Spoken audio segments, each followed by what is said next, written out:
welcome to 108 Gate. We're doing a divine feminine, divine masculine reading combined, just because there are certain energies right now that are showing evidence of coming together, interweaving and concluding on some level for other things to be opening up. So I'm going to do the tuning fork. So here we go.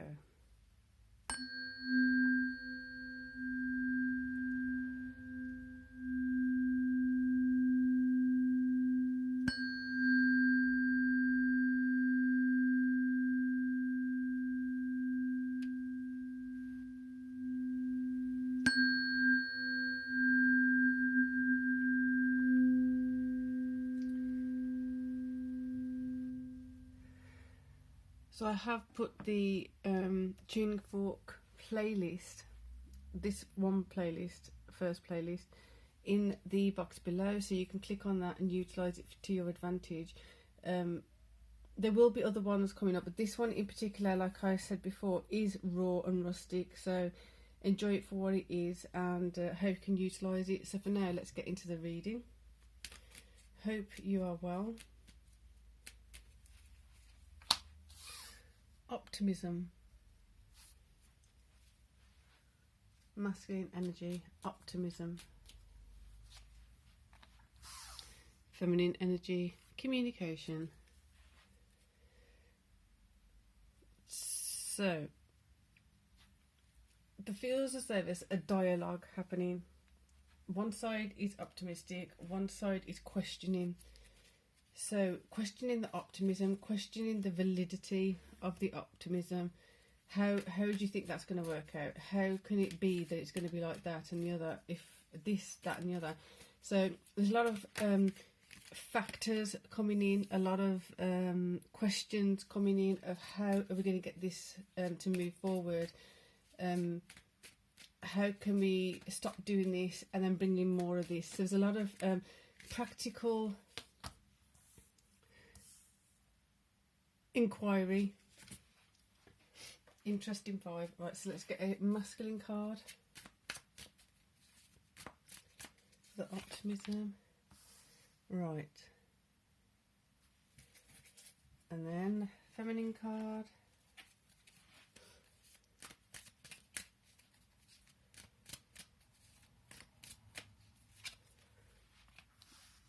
Judgment.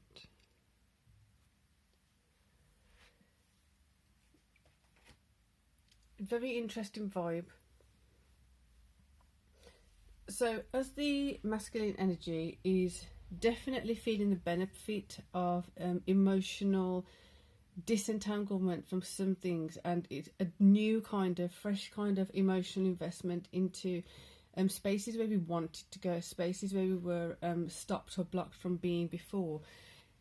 The emotional value of this is being felt. It's not just oh yeah, I'm enjoying this and it feels good.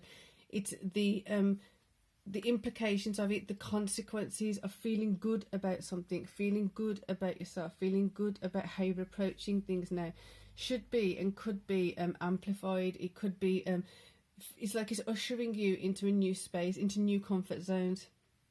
So the justice that's coming in that we talked about in the last, I think, 2-3 readings, it's where we may not have considered our own emotional well-being as a priority and put other people's emotional provoking of us as a priority. So, for example, if we're saying we're going to do something in a particular way and someone doesn't want us to do that, they've kind of poked and prodded the emotions to stop us from doing something or to keep us back from something, probably not intentionally, but that's how it's played out regardless. And this is where the feminine energy now is coming in of like, yes, they may not have intended to emotionally provoke us or emotionally hinder us, but it happened and that's what the consequences were. Therefore, now knowing even greater the value of the emotional well-being and the value of being emotionally aligned with your higher potential, your actual true self, the justice is coming in that certain people are they're just breaking off. It seems almost effortless. It's more to do with the mind being decisive of like, this is where I'm going to go, come what may. This is what I'm going to do, come what may. And as a side part of that, it does mean that some people are going to be let go of, some people are going to be shimmied out of your life. And this is going to bring you into a deeper sense of knowing that this is how I should have been moving forward before. This is where I need to be moving forward and how I need to proceed forward. So I've done this with a few clients in the past, and it is a useful tool. So I'm going to let you know now again, for those of you who don't know, if there's certain conversations, difficult conversations you can't have with certain people, if you have a photo of them, or if you just imagine them in front of you and just really sit in the truth of now, feel into the emotion of now, and just speak to the space, speak to the photo, the truth that you want to say to them. The liberation of getting it out is one benefit. But the second benefit is that you haven't had to have that actual confrontation with that person. You've simply spoken your truth to that photo, to that space. And that in itself can be very therapeutic and healing for yourself, which is what is interesting about that. Sometimes you do actually have the other person come back or reconnect, or when you do have the next meeting with them or conversation with them, they seem to have shifted and changed, as if you've actually had the conversation with them. The beauty of it is that if it's fear of confrontation or fear of being judged or something that's coming in that's stopping you having that conversation, this is a way of you having that conversation, speaking your truth, speaking your mind, without having the risk of that one-to-one, face-to-face confrontation at all. Because you're not having it with the actual person, you're having it with the energy of the person. This is where the quantum leap that's going to be coming in, that is coming in, especially aligned with this leap year. This is where those kind of practices are going to be beneficial, and having that faith and trust in the quantum fields, in the quantum alchemy, it's just it's just absolutely empowering on another level. So this is why it's not just important to understand that yes, there is benefit to having emotional well-being and emotional awareness of what's happening. The benefit is more than that, because we've only just started touching on it. And this is why the communication from the feminine is coming in as, well, this is just the start. Now we need to start planning, how can we ease this situation? How can we heal that one on a deeper level? How can we move forward in this way and that way? How can we let go of certain things that are just not working in a more diplomatic, easy way? I don't want confrontation. We don't want confrontation. Often that can be the reason that we don't have certain conversations. We don't do certain things. Have that empty space. Talk to the photo.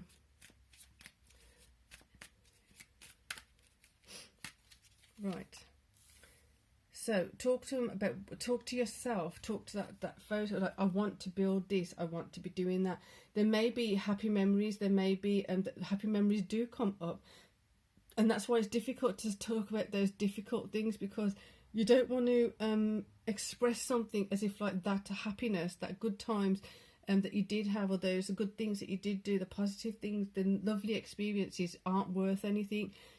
But it is with some people that they think that just because you've spoken in their mind negatively about something, that everything is just worth nothing, that everything is just poo-pooed on. So it's distinguishing the difference between that. So you understanding that just because I'm not happy with this, it doesn't mean I'm not happy with all of that. But it's understanding, how do you communicate that? So one of the ways, energetically, quantumly, is to talk to a photo, talk to a space. If they were standing right in front of you, if they were on the phone, what would you say? Usually it's easier if you talk to a photo or a space, so that you can actually get that feeling, the emotional connection to the conversation. So again, it just keeps coming up with that same cycle. So this is definitely a cyclical reading. Get this cycle mastered. Understand this process. Understand the way of putting this forward, and you're going to be winning on so many fronts. if it's done in the correct way for you. Like, it might take a few practices, it may take a few times to do it, because when we're doing things like this, it seems like a bit of a weird exercise to do. It may be difficult to actually talk to a space or a photo, because it's not a natural thing to do. It's not like a perceived normal thing to do. But just as you would be brainstorming with a piece of paper and pen, you may even be talking it out as you're writing it down. This is the same kind of energy space. It's the same kind of communication with something that's not actually tangibly physically there, but it's getting those ideas down, it's getting those emotions out, it's getting those expressions felt in the heart, felt in the body, so they can actually heal. It's more to do with you within yourself, understanding that, yes, I honour and I acknowledge I felt this way, I feel this way for this reason. Doesn't mean it has to put everything else at jeopardy. So the risk factor is low. The winning factor is usually quite high. So with that, we're going to go for the chakra tuning fork again. I want you to really sit in that space of allowing yourself to have emotional freedom, emotional liberation, emotional empowerment in a very gentle, kind, loving, compassionate, considerate manner. Here we go.